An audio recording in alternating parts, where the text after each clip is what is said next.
भगवान श्री कृष्ण के परपौत्र, भगवान श्री कृष्ण के पुत्र हैं प्रद्युम्न, प्रद्युम्न के पुत्र हैं अनिरुद्ध और अनिरुद्ध के पुत्र हैं वज्रनाभ जी। वज्रनाभ जी ने इतने सुंदर भगवान को यहाँ पर स्थापित किया है और ये हमारा सौभाग्य है कि हम आज इनके समक्ष बैठे हैं।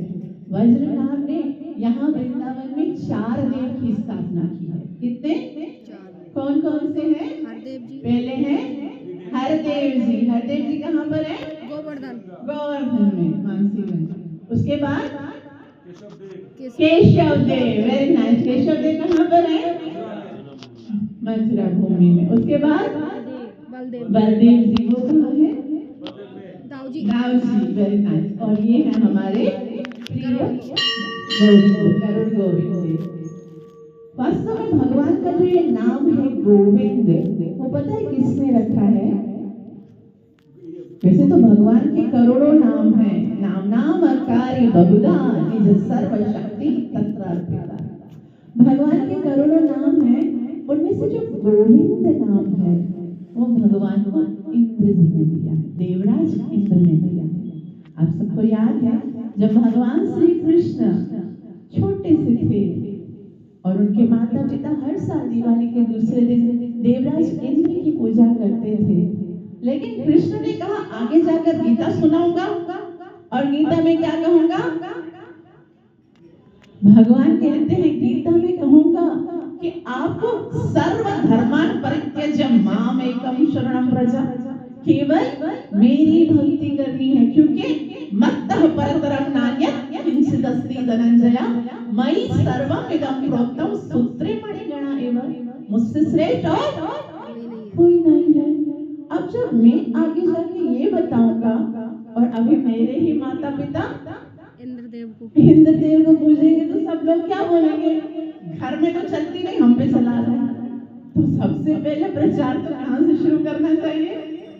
तो भगवान ने ये सेन केन प्रकारे बाबा नंद बाबा और यशोदा मैया और सारे ब्रजवासियों को ये बात पर राजी कर दिया कि पूजा तो केवल गोवर्धन की होगी, क्योंकि गोवर्धन जी जो है वो साक्षात ठाकुर जी ही है।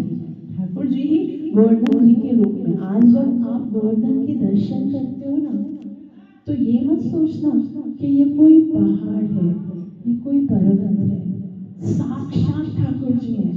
आज भी वही गोवर्धन है जिन्होंने 5000 साल पहले सारे ब्रजवासियों के हाथ का जो भोजन था वो ग्रहण किया था। आज भी अगर आप प्रेम से उनको खिलाएंगे तो वो अवश्य खाएंगे। तो जब भगवान ने गोवर्धन पर्वत को उठाया था और उसके बाद इंद्र का मान वर्धन किया, तो इंद्र अकेले नहीं आए थे। इंद्र जब अपनी क्षमा याचना करने के लिए आए थे तो किसके साथ आए थे? किसके साथ आए थे? गौ मैया के साथ, सुरभि गैया को लेकर आए थे और भगवान का अभिषेक किया था। तब भगवान को गोविंद नाम दिया था। और गोविंद का मतलब होता है, 2 मतलब होते हैं। गो का मतलब इंद्रियां भी होता है और गो का मतलब गैया भी होता है। तो वो भगवान जो इंद्रियों को कंट्रोल करने वाले, वैसे हमारी इंद्रियां बहुत अनकंट्रोल्ड है, हम अपनी इंद्रियों पर कंट्रोल नहीं कर पाते। वो हमेशा गलत दृष्टि रखते हैं, गलत सुनते हैं, गलत खाते हैं, गलत कार्य करने की चेष्टा करते हैं।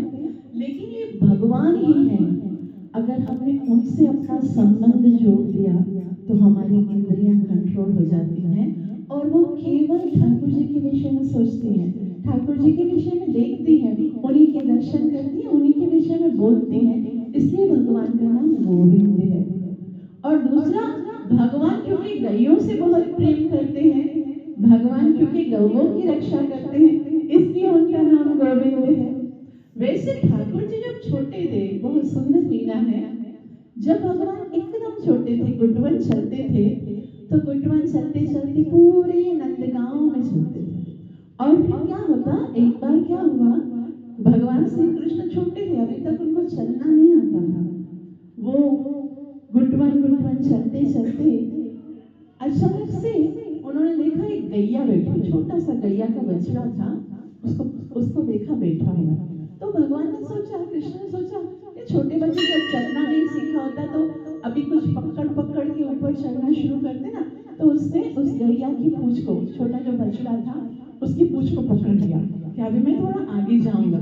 जैसे ही पकड़ा तो बछड़ा जो था वो खड़ा हो गया, छलांग मार के खड़ा हो गया। अब वो जैसे ही खड़ा हो गया तो कृष्ण डर गया कि कहीं मैं गिर न जाऊं। छोटा सा लाला है, उसे पता ही नहीं है कि मैं तो भगवान हूँ, मेरी ही कृपा से तो ये सारे प्लैनेट हवा में रुके हुए हैं, मुझे कौन गिरा सकता है। लेकिन वो अपनी बाल लीला कर रहे हैं, तो कृष्ण ने और जोर से उस दोनों को पकड़ा, और जैसे ही जोर से पकड़ा तो बछड़ा जो है वो जोर से, कृष्ण उसके पीछे पीछे जा रहा है, घसीटते हुए कृष्ण को लेके जा रहा है। और वहां पर कितना सारा गोबर पड़ा, गायों का मूत्र पड़ा, उससे पूरा कृष्ण का अभिषेक हो रहा है। पूरे कृष्ण जो है वो उसे पूरे कृष्ण को लथपथ कर दिया। और वहां से देवराज इंद्र देख रहे हैं कि देखो कृष्ण कितना प्यार करते हैं उस नाम को। अब देखो जो बछड़े हैं उन्होंने तो कृष्ण की कोई सेवा नहीं की, सेवा किसने की? गैयों ने, है ना। गैया भगवान को अपना दूध पिलाती हैं, बछड़े तो अभी छोटे हैं। तो भगवान इस लीला से क्या दिखाते हैं कि जो मेरी भक्ति करते हैं, जो मेरा नाम लेते हैं, उनकी तो क्या बात करनी, उनके बच्चों के भी चरणों के पीछे पीछे चलता हूं मैं। तो ये भगवान जो है वो इतना प्रेम करते हैं उन भक्तों से जो उनका नाम पुकारते हैं। इस कलयुग में और कुछ नहीं करना है हमको, बस एक बात, ये वृंदावन धाम है और इसमें इतना पावर है कि आज अगर इतने सुंदर बसंत पंचमी के इतने सुंदर अवसर पर यदि आप ये निश्चय कर लो कि हम भी भगवान को प्राप्त करना चाहते हैं, आज ये निश्चय कर लो ना, तो आपको भगवान मिल जाएंगे। खाली आपको क्या करना है? पुकारना है, केवल नाम लेना है।